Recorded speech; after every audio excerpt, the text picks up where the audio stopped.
complicated, you know, man. It's like a dang old Rubik's Cube, man. You like talking about blue, red, man, then you get to one side and like messed up. All right, Ed Dutton, welcome to the Jay Burden Show. How are you doing? Hello, how are you doing? Good to thank you. Good, nice to meet you. Yeah, I'm glad to have you on. I was introduced to you by our mutual friend, Oren McIntyre. There are kind of the odd things about being on the internet, and that's that, you know, you can miss people for much longer than you kind of should have, even if you're in very similar spheres. And so I came to your work relatively late and have enjoyed it greatly. So if you could, just for my viewership, describe, you know, who you are and what you do on the internet, maybe. Hello.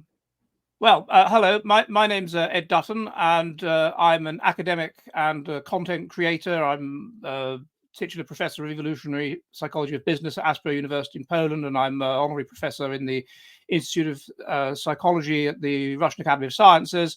And I have written about 21 books on various subjects, mainly things like intelligence, personality, evolution, and how mankind is evolving. And I have a YouTube channel and a Substack called the Jolly Heretic, where I put up videos about the kind of things I'm researching and the importance of evolution and so on. So you and I were talking before we started rolling about the fact that, you know, you recently took a trip to the United States. I did. So obviously, you know, there are probably reasons of that. It's just like you just wanted to go on vacation. But was there any kind of specific reason you decided to tour the U.S.?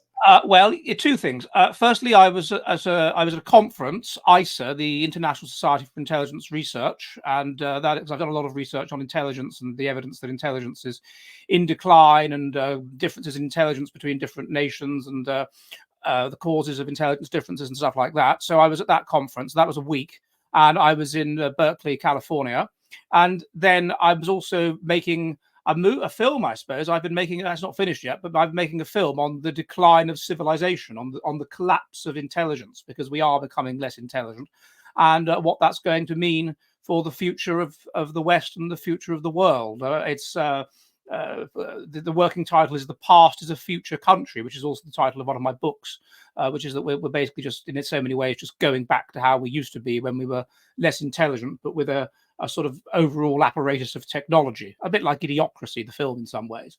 So I was in Berkeley, I was in California. What was the name of that street? I was on Hyde Street, unbelievable place. In San Francisco, and I was in Oakland, and then from there I went to Detroit and spent time there interviewing people and looking at what the collapse of a civilization basically looks like, essentially in real time, because it's been in decline since the 50s, has Detroit. And then I went to Pennsylvania to meet various pro-natalist, traditionalist type people, because those are the only people that are breeding, people like the Amish, or the only people that are breeding among the whites anyway, about the Amish and so forth. And I went to Virginia, and I went to West Virginia, and then I went to New York, and then I flew back. Okay, so you had quite the range of experience there. So let's start with one of the premises you mentioned, the idea that we are a civilization in decline, specifically that our intelligence is declining.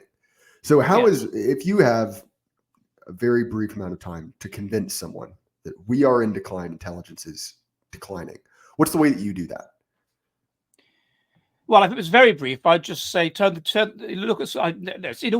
just look at some TV programs from 50 years ago and look at them now. But no, in terms of intelligence, there are alleles that are robustly associated with very high levels of education, i.e., having a PhD.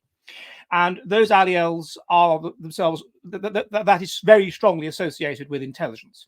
And intelligence has been found in twin studies to be about 0.8 heritable. So it's like, to put it in layman's terms, it's about 80% genetic. So it's highly, highly genetic.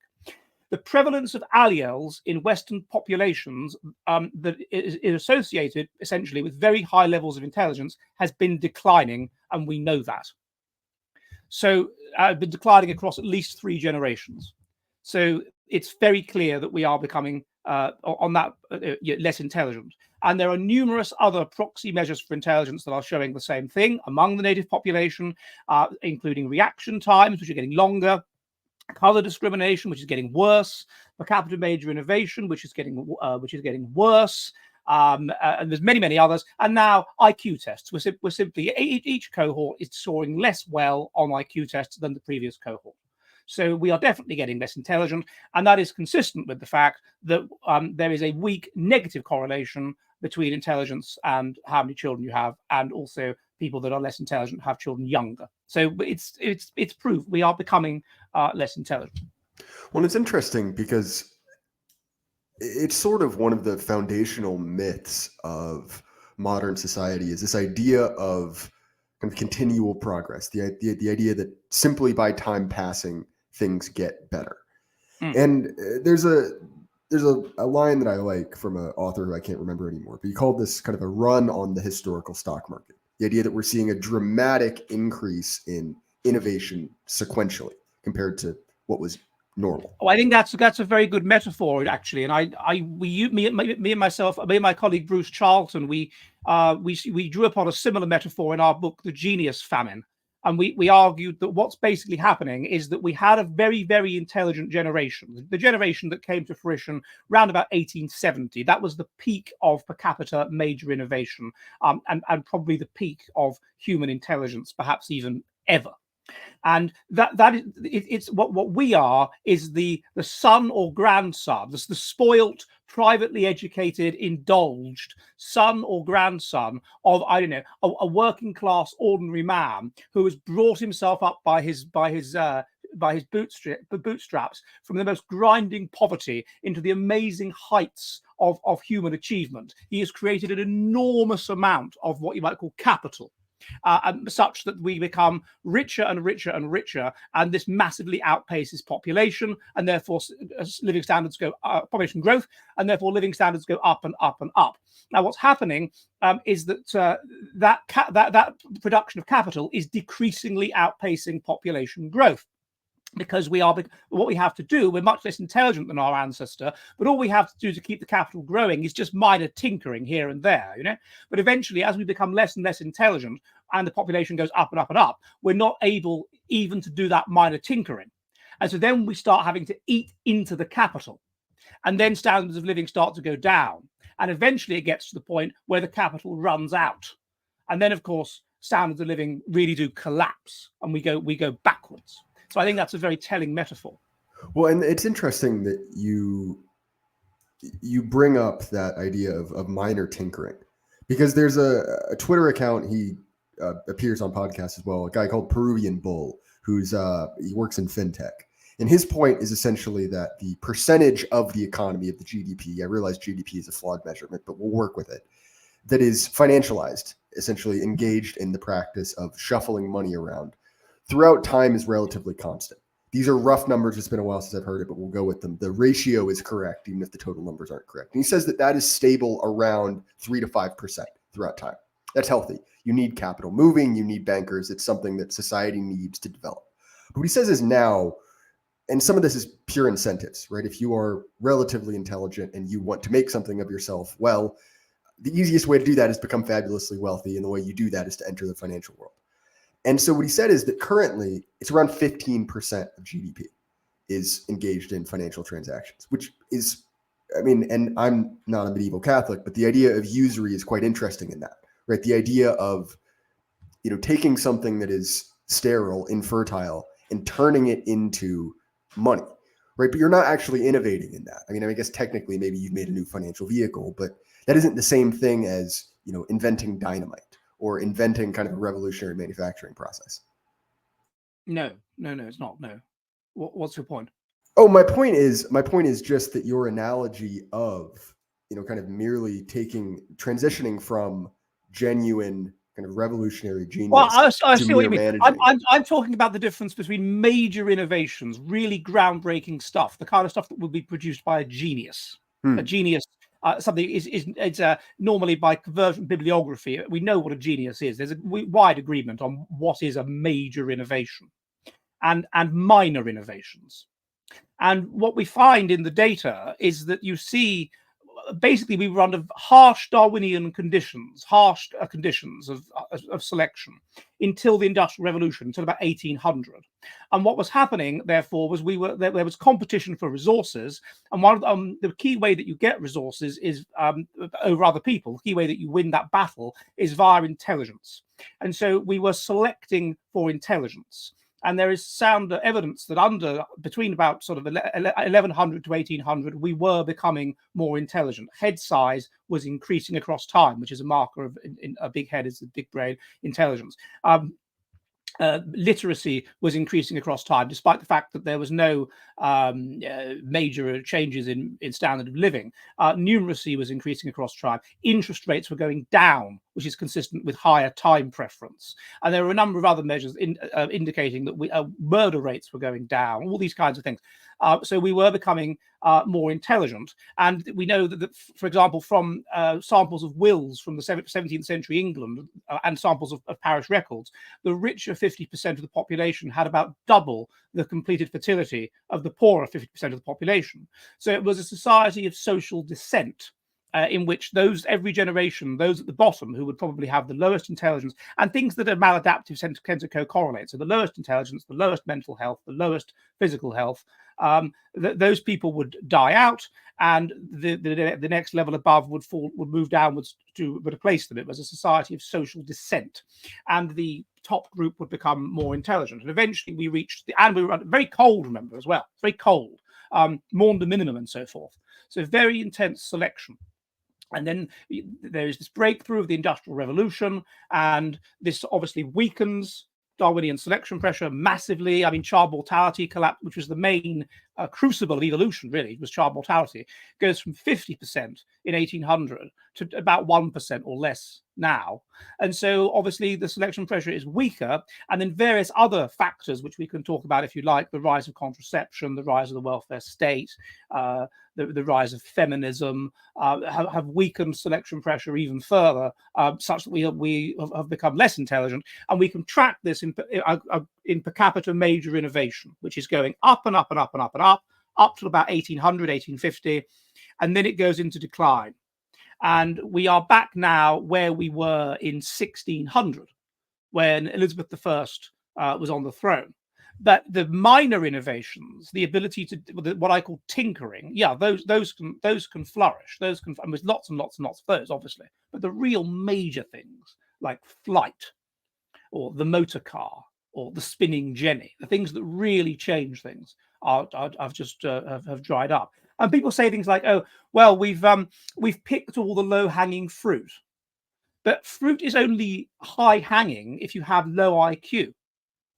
For some people, for some groups, inventions which we regard as obvious, like the wheel, are high-hanging fruit. The way that innovation works is that highly intelligent people notice what is there, make connections between the available information, and innovate new things. So I don't agree with that argument. And also, moreover, the collapse in major innovation is concomitant with the collapse in numerous other markers of intelligence. So it's the major innovation that's the important thing. So let's kind of go through that, right? The idea that there is intense evolutionary pressure creating kind of a higher caliber of human, right? That stands to reason. So one of my friends, a guy who writes under the name Black Horse, is a member of an extremely conservative ethno-religious group in Canada. I cannot remember the specifics of it. The point is, they're not quite Amish, but they're close enough, right? A group of relatively intelligent people who have lots of children, religious extremist types. And he has this idea that what we're seeing in kind of modernity is something similar to what happened with the Black Death, where there was a mass selection event. We're obviously in the case of the Black Death, a very large percentage of European bloodlines simply ceased to exist. They died out. And his point is that we're seeing sort of another selection event in modernity, but you're sort of being selected for your resistance to kind of mimetic pathogens. Do you think there's something to that? I'm writing a book on exactly this at the moment. Oh, hey, look at that. And I'm about 20,000 words in. And it is the exact point that me and my colleague are making. The exact point. This is the new black. This is the new selection event. This is the new child mortality. In fact, I've said this in a book I wrote called Spiteful Mutants, and I think I've said this in a book I wrote called The Past is a Future Country. Wokeness is the new child mortality. So in the past, if you could get through child mortality of 50%, then the likelihood was that you would pass on your genes, you would have life. Now, child mortality is less than 1%. Anybody that wants to have a child, unless they've got something, genetically wrong with them or something like this, or they're very unhealthy, can have a child. And so the new child mortality, the new crucible of evolution, therefore becomes a society which is pushing you quite deliberately and from quite a young age in a maladaptive direction. Society has heretofore pushed you on, well, not always, but in this civilizational cycle, on the adaptive roadmap of life, and has told you to be pronatalist, group-oriented, all these adaptive things. Healthy, mentally healthy, physically healthy, whatever. Society is now doing the opposite. It is pushing you in a maladaptive direction. In numerous details, it's okay to be fat. Fat acceptance. Well, that makes you infertile if you're fat. It's okay to be basically unhealthy. You should feel guilty about having children. It's bad for the environment. Birth strike. All of this kind of stuff. If you feel feelings that you might be a different sex to the sex you are, then have yourself mutilated and rendered infertile. All this stuff. And so the wokeness becomes the new crucible of evolution. And what that's going to do is remove from the gene pool, it's a selection event, it will remove all those who are unable to be genetically resistant to being drawn into wokeness. And the native population that will be left will be those that won't be drawn into it. And I would expect, it's almost like the wokeness are avenging angels of death. It's almost like it's adaptive to have wokeness at the group level. Because what wokeness is doing is removing from the native gene pool all those who are basically left-wing, all those who have liberal left-wing kind of opinions or can be drawn into those ideas, manipulated into those ideas. All those, they all go. And so what you recreate is a group that is highly ethnocentric, that is highly religious, which basically is an adaptive trait which elevates being group oriented, and it's groups that are highly group oriented that tend to defeat other groups. So it's in harsh Darwinian conditions. So it's an adaptive thing, which religiousness is up to 70% genetic, basically. So it's an adaptive thing. Which are also intelligence among the more intelligent, particularly. I look at this in the book, The Past is a Future Country. The big predictor among the more intelligent of sterility is that you are liberal and that you are an atheist. And the big predictor of fertility is that you are conservative and that you are religious in the traditional sense of the collective worship of a moral God. And so among the more intelligent, and those are the people that direct society, and also generally genetically more healthy, there is this selection event in particular happening. And what will be left will be a group which is adaptive and which will win the battle of group selection as civilization collapses. And they're also bringing down civilization, the woke. I mean, their policies bring down civilization. They induce the more intelligent, in particular, to have fewer children, because the more intelligent are more environmentally sensitive. They're easier to indoctrinate. They're more conformist to the current thing. And so this particularly happens among the more intelligent, which means that society is collapsed back down to half Darwinian conditions, and the group, the race, or the species remains healthy. It doesn't reach mutational meltdown where everyone's really unhealthy. Or if there's a massive environmental insult, which there always is eventually, a massive solar flare or a massive volcanic eruption, then you've got some core that are healthy enough, because intelligence, health, mental health, physical health, they all co-correlate, to survive this. So I see wokeness not only as a selection event, as he sees it, but as adaptive at the group level to manifest. It's an adaptation which is bringing about a healthier group once again. Us having got so utterly unhealthy as to produce the mutants as they are that promote wokeness. So this is something that I see in my own life. So I realize this is purely anecdotal, but we'll use it as a jumping off point. So I'm early in my 20s. And so I'm part of Generation Z. And what you see in Generation Z is it's a I very remember that. flat, Yeah, it's a very centuries. flat bell curve. There are extremes on both sides. And so the people I'm around, a lot of my friends live in a more conservative area, are extremely disagreeable. They don't go with any one of the current things, kind of almost instinctually. And they tend to be, and I kind of made a joke about it, but pronatal religious extremists. You're selecting for that. And on the other end, there are lots of these people, and I like your term mutants, because it's sort of like, as far as these negative traits, when it rains, it pours. It's not just that, oh, you look a little funny, and maybe you're not super charismatic, but you've got this kind of laundry list of physical and mental handicaps. And so it does sort of seem like, and obviously there are other forces at work here, but it does sort of seem like we're starting to see as much as there has been kind of a split into two different ideological camps, they're almost becoming, and forgive me if I'm overextending myself here, they're almost becoming subspecies. They're becoming, it's like H.G. Wells' The Time Machine. It's like the I Elroy don't and think the I don't Morlocks. I used to when someone presented that idea to me a while ago, I balked at it and thought it was a bit extreme, but increasingly I don't think it is.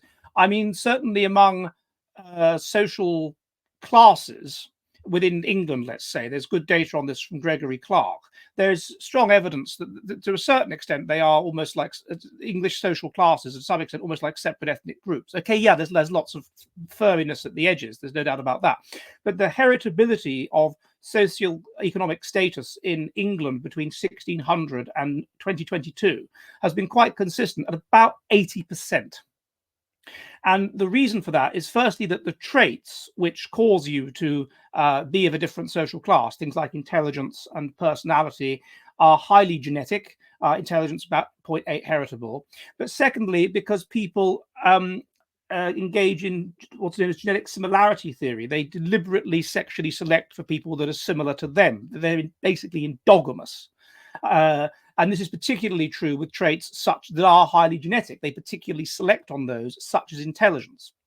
So you end up really with kind of genetic, almost like castes. I mean, yet there is some movement of social class for sure, but basically it's reasonably stagnant, and that's because the heritability of social class across time is so high. And it doesn't seem to me to be too much of an exaggeration. Obviously, it's a slight exaggeration to talk about speciation, because what you're getting is a hollow is the extremes are breeding. Who is breeding? I mean, fundamentally, okay, I'm simplifying it a little. Oh, bugger! I'm simplifying it a little bit. But who is breeding among the native population? It is people who have very low intelligence, very poor general factor of personality, i.e., they're psychopathic, basically, and very poor genetic health. That's the first group that's breeding. And the second group that's breeding are those among the more intelligent who have very high intelligence, high general factor of personality, and high genetic health. I.e., the people that are religious and conservative, because that's those two. That's a fact. Those things go together. People that are liberals are mentally ill, are physically ill, whatever. So there's a total coming apart into two castes. Now, and the third group that, of course, has high fertility is immigrants, is non-white immigrants in Western countries. And there was a study published recently which showed that the big predictor of interracial marriage, or big predictors of it, are one, low IQ, and two, that you are basically a fast life history strategist, i.e., that you are high in psychopathic traits, you're a risk taker, whatever.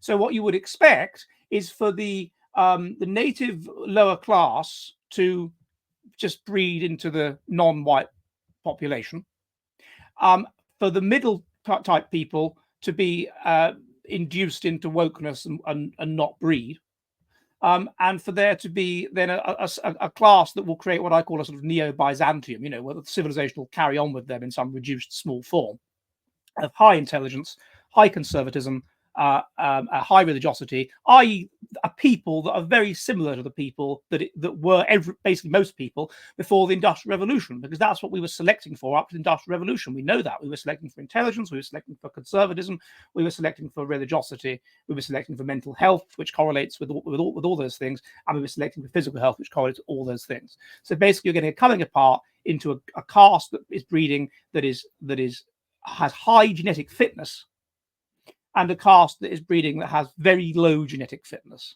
and to the extent that it can't even be inculcated with wokeness. It's too instinctive. And then everybody else is removed. It's interesting you bring up immigrants, because if you spend any time around progressive types in the US, you'll become aware of this fact that they view the colonization of the North and South American continents as a genocide. They'll throw around this number: 50 million people were killed. And if you look into it, no, they weren't. Most of them died of disease. Essentially, disease spread from initial Spanish contact up and down the continent. And okay, that's a similar genetic filter event, right? A disease which your civilization is not prepared for. But you say that the TFR of immigrant groups is much higher in some cases, and that's true.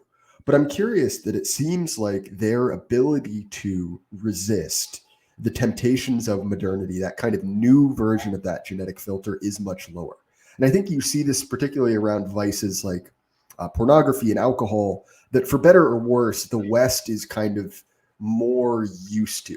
So for instance, if you look at groups like Indians in the internet, that a lot of kind of low caste Indians essentially get kind of pulled into the internet and basically rendered insane. This is kind of a continual problem. Well, I think my immediate reaction to that is to think that if we're talking about low caste Indians, there is reasonable data on differences in intelligence and so forth between the castes, and they're in the direction that you would expect. So the first thing is that you would just expect these people to have relatively low impulse control by the standards of their society. And secondly, India is, because of the caste system, extremely diverse. So you've got all of although the average intelligence in India is not that high, you've got very, very, because of the caste system and this constant endogamy every generation, and it's extreme endogamy. Then you've got people that are extraordinarily intelligent in India. But then also you've got people that extraordinarily stupid, and those people will tend to be in the lower castes. And if those people are exposed to these kinds of vices, they'll have very low impulse control and a very low ability to not become addicted to such things. So that's my immediate reaction to that. And so my point was, I think that these immigrant groups, and you're already seeing this in the data, actually tend to kind of revert to the civilizational mean as far as childbearing relatively quickly. So if you look at kind of third and fourth generation Mexican immigrants, or third and fourth generation Asian immigrants in the US, a lot of whom you would have seen in California, they've essentially lost that, I'm trying to describe this in polite terms, but lost that ability to reproduce faster than that kind of 1.6 civilizational average. Well, that's true. But then Asian, there's two things I'd say there. First of all, Asians are, I would argue, I did a book on this called Making Sense of Race, are extremely environmentally sensitive because they're highly case strategic. They're evolved to a society where you live slow and die old, and therefore you're evolved to a very, very specific niche. And if you're in that very, very specific niche, then and you're highly evolved to it, then you're adapted to that niche, and your instincts will be induced in that niche.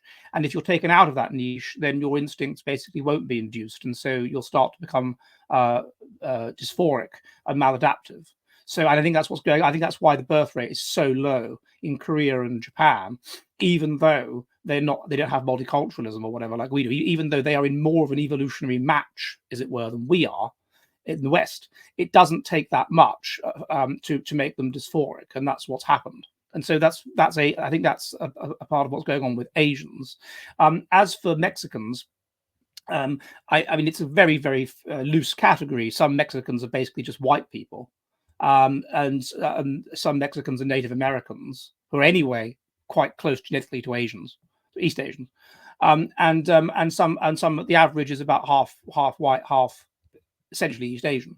So I don't know that they're good comparisons. I think about it's if the group is highly religious, like i.e. Islamic immigrants, then they tend to maintain higher fertility than the native population, and this is borne out in the UK data among Pakistanis and Bangladeshis. Even if they're like third generation, the fertility is about 3. Okay, well, fair enough. Thank you for clarifying that. So it's interesting you bring up East Asians, because one of the things that you see in most IQ data, as far as I can tell, and I'm by no means a scientist, is that East Asians tend to do very well. And yet you have countries like South Korea and China that, despite having a relatively high average IQ, don't seem to produce major innovations at the same rate as Western countries. So what do you think explains that? Well, I've done a lot of research on this. I've looked at it in my book, Race Differences and Ethnocentrism. I've looked at it in my book, The Silent Rape Epidemic. I've looked at it in The Genius Famine. As I said earlier, what is the genius? The genius combines outlier high intelligence. I've got example. I live in Finland, and Finland has the highest IQ in Europe, but it has a level of genius, per capita genius, if you use science Nobel Prizes as a marker of genius, down on a level with like Romania, which has an IQ that's a standard deviation below the European mean. So it's like Japan in that way. So what's going on? Well, the genius is outlier high intelligence combined with basically psychopathic traits. If you look at the Finnish are evolved to a particularly harsh ecology. So if you're evolved to a particularly harsh, cold, stable ecology, then there is very little room for variation. If you differ from what's absolutely right for the ecology, you're dead.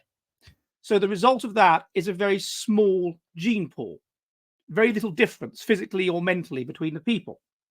And what this means is that the intelligence, the standard deviation of IQ in Finland is the narrowest in Europe, maybe the highest, but it's the narrowest. So they don't have many very, very stupid people, many people that are retarded, but they also don't have many very, very clever people. They don't have many outliers. They're bunched towards the mean. And that's the same to an even greater extent in places like Japan and China. Because it's a harsher ecology that they're evolved to than Western Europe, they are in intelligence terms bunched towards the mean. So you don't have these outliers, and it's the outlier intelligence which is crucial for genius. The second thing which is crucial for genius is psychopathic traits. Now, if you're in a highly harsh environment, then you have to be able to cooperate with people. If people don't cooperate, then they could get the whole group killed. And they could sponge off the resources and get the whole group killed. It's very harsh selection. You must have people that are highly, highly cooperative, high agreeableness, high impulse control. If you're under a harsh yet stable ecology, you reach the carrying capacity for the environment. You're totally up against it. How do you survive against another group? It's because you're internally highly cooperative and externally hostile. You're ethnocentric. And you're mentally highly stable. If you're not like that, you don't survive. You're too impulsive and you do make some mistake, or you people don't cooperate with you because you're nasty to them, so you're selected out. Or what do you follow? No, I do. I see exactly. I was just so therefore you have to have it selects for people that are high in impulse control, high in agreeableness, high in mental stability. Now, these people are therefore going to be even more selected out in East Asia than they are in Europe. Because it's the great thing to have genius, whatever. But the flip side of that is the high IQ dreamer, or the high IQ psychopath, or the low IQ psychopath, the criminal. And in this extremely harsh ecology, you simply can't afford to have people like that. They could destroy the whole group, or just they won't be able. The people that will be shunned by the group won't, to a certain degree, won't be able to survive. You need the support of a group to survive. So those kinds of genes are selected out. And the third thing is openness to new ideas and whatever. If you are open to new ideas and you're right up against it, the flip side is you can make a mistake and get killed. So it's best not to be open to new things and just do the thing that you've always done. Best not to experiment. It's too much of a risk. It militates against risk taking, being high up against it. Whereas if you're in an environment that's really easy and whatever, then you can take risks. So what all this means is that among the East Asians, you have fewer people that are outlier high IQ. You have fewer people that are going to have psychopathic traits, and you have a smaller gene pool, which means that the likelihood of these traits, which are unrelated, because psychopathology manifests in an easy environment, intelligence in a harsh environment, the likelihood of them coming together by random chance in a smaller gene pool is even lower. And so therefore, even though they have a higher average intelligence, they have less genius.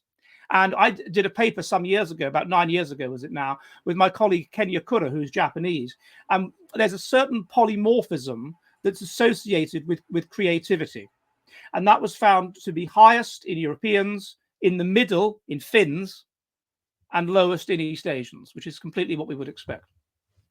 That's fascinating. So one of the things that you brought up in that is this idea of variability, kind of either a narrow or a wide bell curve. And I've heard from other evolutionary biologists, other evolutionary psychologists, the idea that this explains why there are also comparatively few female geniuses. The idea that, women as a group tend to be more average. Is that true? Yes, women in that sense are like the Japanese. Women are. It's exactly the same. Women, you do not have as many people with outlier high intelligence among women, and you do not have as many people with outlier low intelligence among women. So it's precisely the same. So women may have. On average, they are in adulthood. They are about 4 points lower IQ than men, but they score higher in, like the Japanese. They score higher in agreeableness. They score higher in conscientiousness. So they do better in the schooling system up to a certain point. But then there is, with women and not men, diminishing returns on education because you don't get many female original thinkers, because original thinker is outlier high IQ, which you don't get among women. And psychopathology, which is more limited among women, and perhaps also autism, which is lower among women, and so you don't get these many original thinkers. I mean, males are more variable as well. It's called the male variability hypothesis, and the idea is that because humans are a polygynous species, right? Humans are evolved until really quite recently that you have a dominant male, and the females all want to marry the dominant male. Then, so historically, they would gather around the dominant male as he had the best genes. And so traits that are sexually selected, they tend to have a high variability because a high mutation rate increases the probability of a beneficial mutation. So imagine the situation where the gene pool is completely dominated by this one high status man, and all of the other men, they don't get much of a look in, really. Yeah. So to ensure you do get a look in, it's a zero-sum game. You either get nothing or everything. You might as well be prone to having mutations because one of them might be beneficial, possibly. You see. So therefore, it increases the rate of these possible beneficial mutations. And so in general, we're so finely adapted to our ecology that mutations will damage us. They'll make us less well adapted.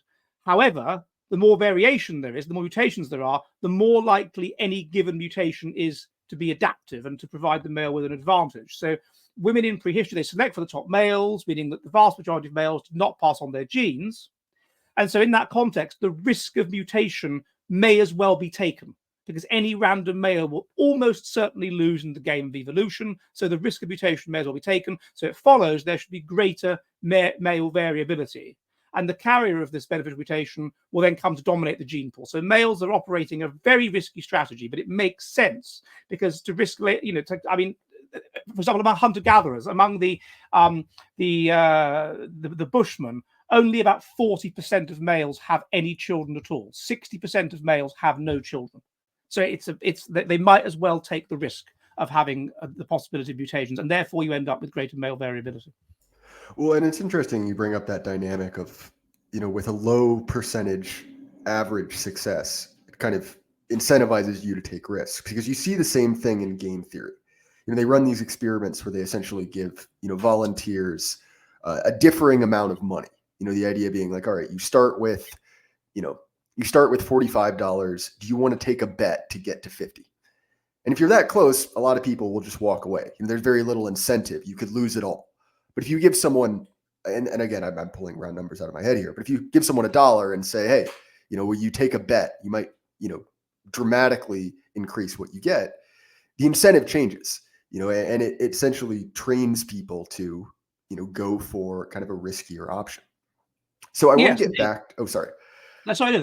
That makes a great deal of sense. And so you're in a situation where you're very likely to get nothing. So you may as well take the risk. It's like be executed or try to escape from being executed and be executed in a slightly nastier way. So it's you may as well, and so I think that's one of the reasons why there is greater male variability. I think that's a good point. You mentioned, and this is now I look at the clock, probably about 20 minutes ago, but you mentioned the effect that birth control has had on selection. I'm curious, how do you believe that birth control and what would have been called by previous generation, women's liberation, affected selection, and how does that kind of affect the current kind of selection event we're witnessing? Well, so if we just look in terms of the intelligence of society, then contraception was initially taken up by the higher classes and trickled down. So what that meant, contraception is a selection event in the sense that people that are more intelligent will have the impulse control to use it and the intelligence to use it properly. And therefore, if increasingly children that are born because the parents are too stupid or the parents are too impulsive to use contraception at all. They don't want these. They don't want to have these large families. They just can't avoid them. They have accidental pregnancies because they're too stupid and they're too impulsive to use contraception.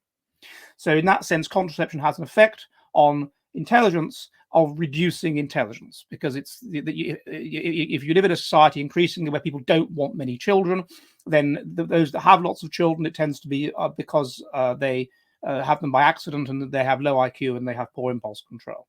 So that's the first thing.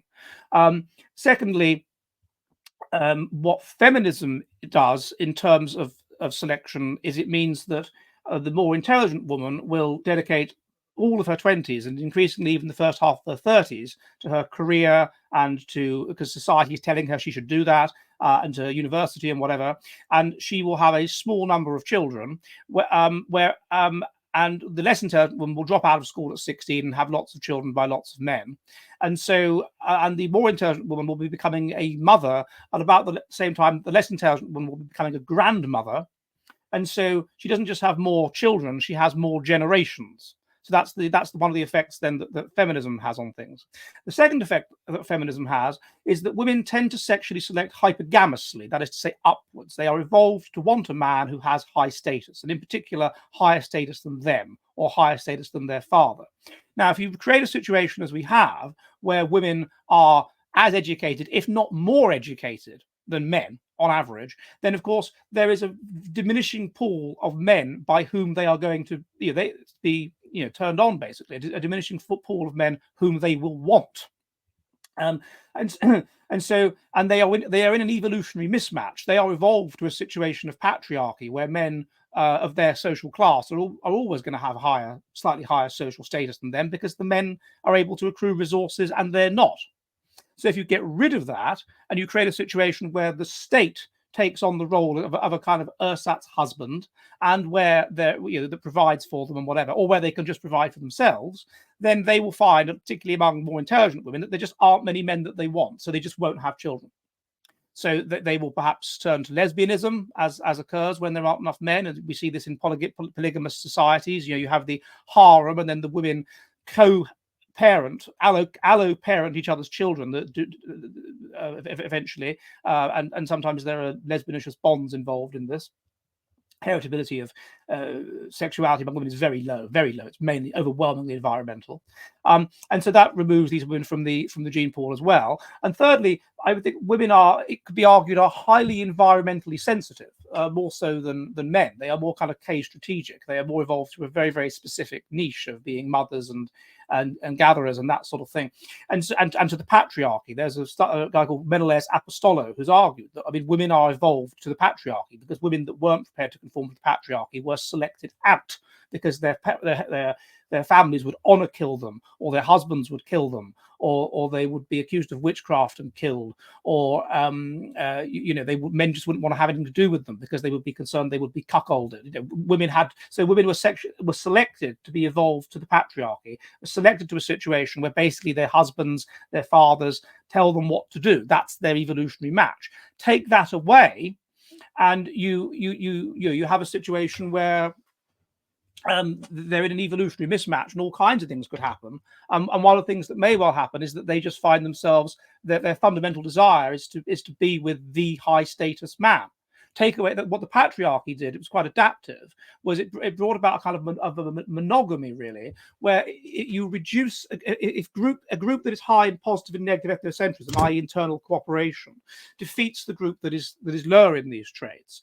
Now, if you have lots of men fighting, you are less internally cooperative. How do you ensure that lots of men aren't fighting? You ensure that every man is coupled with a woman.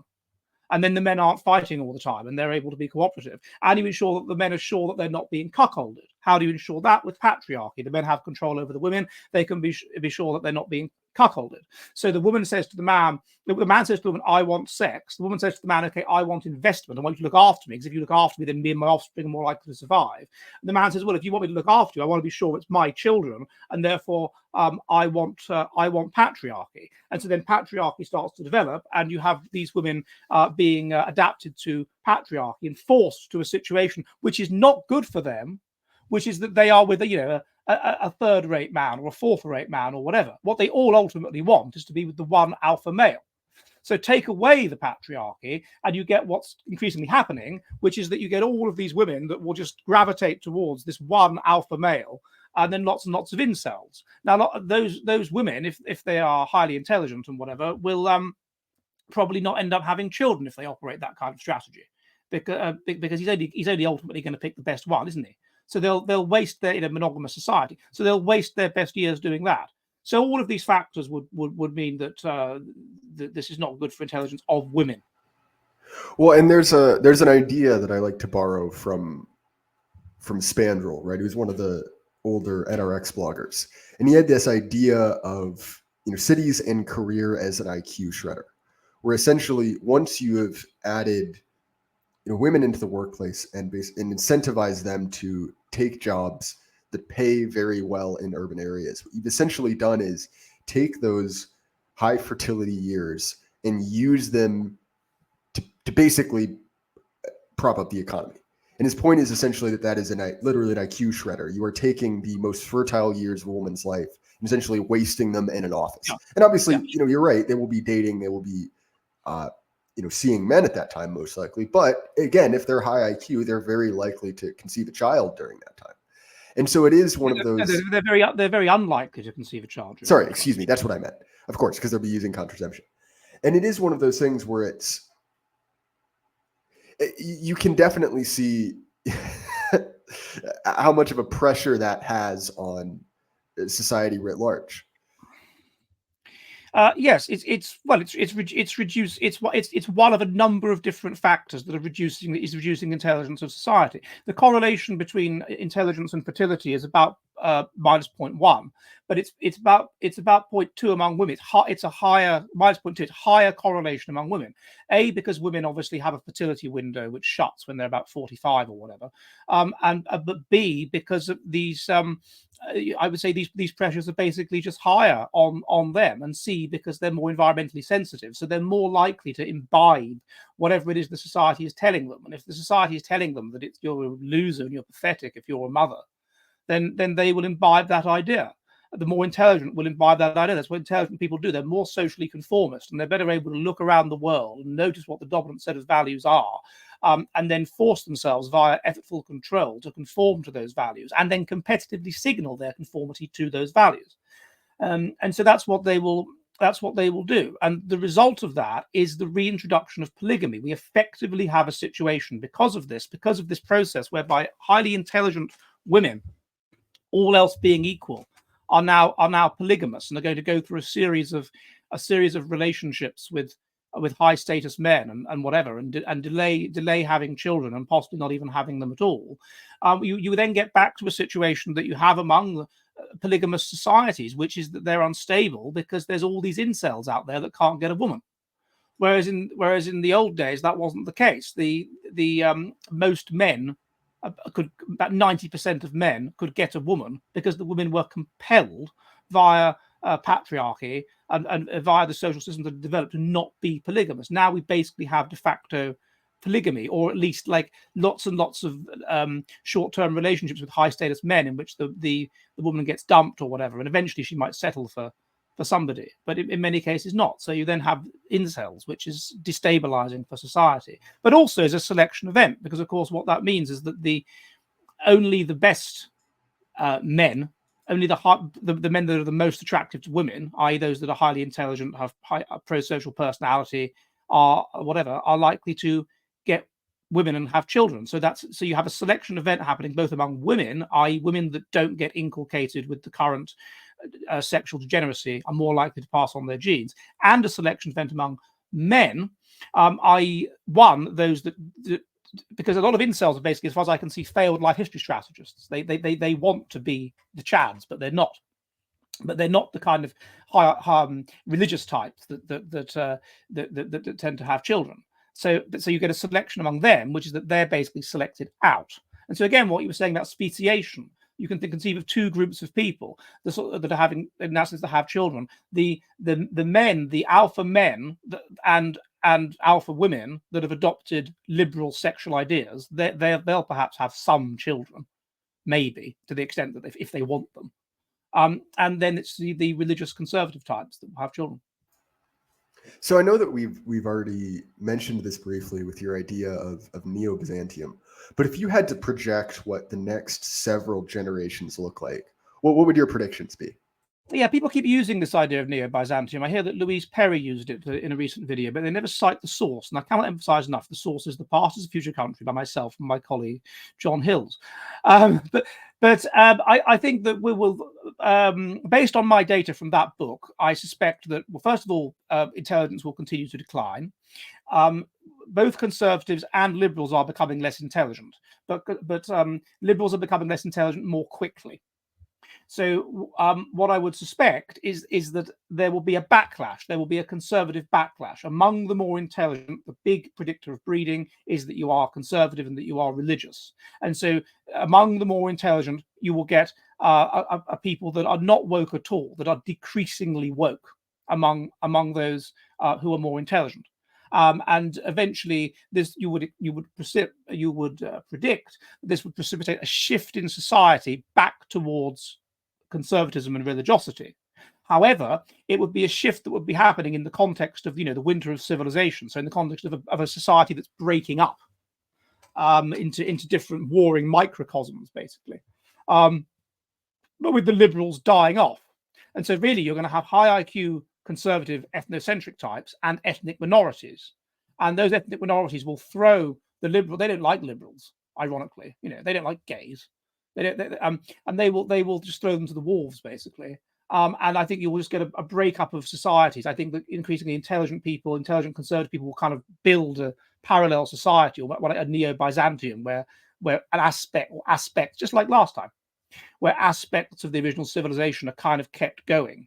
And then you'll have areas of the West that just become ethnic minority third world countries. And I think that the obvious parallel is South Africa. South Africa is falling apart into de facto microstates. So you have the overall veneer of a society, but not really. Basically, it's falling apart. Really, it's private security. It's like it was in England in the 16th century. You had the veneer of a functioning society, but that didn't really control things outside of London. And outside of London, the 16th century England was controlled by just very genteel gangsters, essentially, protection rackets. They called them retinues, in which you would be protected in return for fighting for for the person that was in charge of your retinue. And what you have in South Africa is this massive rise in private security. Effectively, the person that's in charge of the big private security company is kind of like your lord, really, isn't he? And you go to him. You go to the police. So I would think it would be something like that. So I think South Africa is probably what we have to look forward to. Well, you're already starting to see that in the Pacific Northwest in America. As they've successfully depoliced. I have a number of friends in that area of the country, one of which runs a guy named Bryce. He runs a company called Intrepid Tactics. It's effectively one of these private companies. And what he's seen is that people are starting to take matters which normally would have been outsourced to the police in a healthy functioning society into their own hands and into the hands of private security. Now, as a broad trend, that's not necessarily a good thing, right? You would want to live in a society where things are, formalized and run well. But there's a certain perspective from which something is better than nothing. you know, and at least a private security corporation has some sort of contractual obligation to, you know, get your TV back when it walks away in the night. Right, exactly. And so there's loads of parallels to this. I mean, until the 80s, there were parts of Northern Ireland, which is part of Britain, that effectively weren't under the control of the British state. They were under the control of the IRA, like Free Derry in Londonderry. So you didn't go to the police if somebody stole your property. You went to the IRA and they'd find out who did it and they'd kneecap you. They'd kneecap them, right? Or shoot them. So that's what you move towards in a society of very low social trust, and which we've got. Ethnic balkanization leads to collapsing social trust. Low IQ leads to collapsing social trust. And so it's an inevitable process, and it's what happened last time. It's what happened with the rise of the Rome. You had Rome as a clear state that was in control of things at the height of Rome, around about the time of Christ. We had a paper published recently where we showed that you can track across time the rise of genes associated with intelligence among the Romans and the fall of genes associated with intelligence among the Romans, and that parallels the rise and fall of Rome. Because Rome, it got to a certain level of wealth, and then selection pressures were decreased. It had excess food, which meant that it had the grain law, whatever, the dole, and it could keep alive and grow a huge underclass, which it did. And then they talk about at the time of Christ of how the upper classes aren't having children because seemingly intelligent people are more environmentally sensitive. And the thing that makes us want to have children is our evolutionary match, and that is being surrounded by death and mortality salience. So you take that away, then you stop wanting to have children, and this is more intensely taken away among the higher classes because they have lower child mortality, and so they stop having children. And so and then you see the collapse and down into what happened towards the end of Rome, which is just the establishment of these people. They call themselves kings. What they really were the leaders of large protection rackets, and that's what you could argue. Any society is basically a massive protection racket, but a society that is doing really well is a huge protection racket. And when trust goes down and whatever, and incompetence rises, then you just get smaller and smaller protection rackets, and that's what I suspect will occur: the breakup of large polities into smaller protection rackets. All right, Ed, we are out of time. So if people want to find more of your work, what's the best way for them to do that? They can go on my YouTube or my Substack, which is The Jolly Heretic. On YouTube, or thejollyheretic.com on Substack. Or they can go to edwarddutton.com if they want to see a list of my books and my papers. They can follow me on Twitter on @jollyheretic, and on Odyssey, Jolly Heretic as well. And they can buy all my books. I've written 21 books, and I'm in the process of writing about 4 more on Amazon. Well, and I can personally endorse your Substack. I enjoy it quite a bit. So head over to that. If you guys want to support my show, this podcast is available on Apple, Spotify, YouTube, any podcatcher you enjoy using. I also have a Substack. I've been writing a lot more. I have an article coming out on praxarchy.com, which I will not reveal yet because it hasn't been published, but you should head over there. And if you want to support us more directly, I have a sponsor, Axios Remote Fitness and Coaching, where we are now running a number of new programs kind of designed for different levels of equipment, different levels of physical fitness. So if that sounds like something you're interested in, please click the link below. And again, Ed, thank you so much for your time. Pleasure. Thank you for having me. And everyone at home, keep your head up. The light can't last forever. Good night.